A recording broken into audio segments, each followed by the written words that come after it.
Herbalife product எடுத்து விட்டுட்டா எனக்கு மறுபடியும் வெயிட் இன்க்ரீஸ் ஆகுது அப்படின்னு சில பேர் சொல்லிட்டு இருக்கீங்க. அதை பற்றின ஒரு சின்ன இன்ஃபர்மேஷன் நம்ம இந்த வீடியோவில் பார்க்க போகிறோம். இந்த மாதிரி வெயிட் லாஸ் டிப்ஸ் வேணும்னா நம்மளோட சேனலை சப்ஸ்கிரைப் பண்ணிக்கோங்க. ஹெர்பலைஃப் ப்ராடக்ட் எடுக்கும்போது எனக்கு நல்ல வெயிட் லாஸ் ஆச்சு. ஆனால் நான் விட்டுட்டேன், மறுபடியும் எனக்கு வெயிட் இன்க்ரீஸ் ஆகுது. அது ஏன்?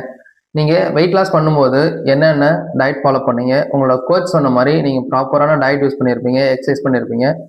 ஆனால் நீங்கள் ப்ராடக்ட்டை எடுத்து விட்டோடனே உங்களோட கோச் சொன்ன மாதிரி நீங்கள் எந்த டயட்டும் எந்த எக்ஸசைஸும் ஃபாலோ பண்ணியிருக்க மாட்டீங்க. இதனால தான் உங்களுக்கு வெயிட்டு மறுபடியும் இன்க்ரீஸ் ஆகுது. ஒரு விஷயத்தை யோசிச்சு பாருங்கள். நீங்கள் வெயிட் லாஸ் பண்ணும்போது உங்களோட டயட்டில் ஜங்க் ஃபுட் இருந்திருக்காது, பிரியாணி இருந்திருக்காது, ஒரு சில நான்வெஜ்லாம் அவாய்ட் பண்ணியிருப்பீங்க. ஆனால் நீங்கள் வெயிட் லாஸ் பண்ணதுக்கப்புறம் இஷ்டத்துக்கு எல்லாத்தையும் சாப்பிட வேண்டியது. அவரை வெயிட் போட்டுட்டு எனக்கு வெயிட் லாஸ் ஆகலை, எனக்கு வெயிட் மறுபடியும் இன்க்ரீஸ் ஆகுது அப்படின்னு நீங்கள் உங்களோட கோச்சையோ இல்லை ஜிம்மையோ நீங்கள் பண்ணுற எக்ஸசைஸையோ நீங்கள் பண்ணுற விஷயத்து மேலே நீங்கள் குறை சொல்கிறீங்க. ஃபஸ்ட்டு நீங்கள் வெயிட் லாஸ் பண்ணதுக்கப்புறம் உங்களோட டயட் மேனேஜ்மெண்ட் கரெக்டாக இருக்கான்னு பார்த்துக்கோங்க. ஹெர்பலைஃப் நியூட்ரிஷன் எடுத்து எப்படி வெயிட் லாஸ் பண்ணணும், எப்படி வெயிட்டை மெயின்டைன் பண்ணணும் அப்படின்றத நாங்கள் சொல்லி கொடுத்துட்ருக்கோம். நீங்களும் வெயிட் லாஸ் பண்ணணும்னு நினச்சிங்கன்னா கீழே தெரியுற இந்த நம்பருக்கு கான்டாக்ட் பண்ணுங்கள். நான் உங்களுக்கு ஹெல்ப் பண்ணுறேன்.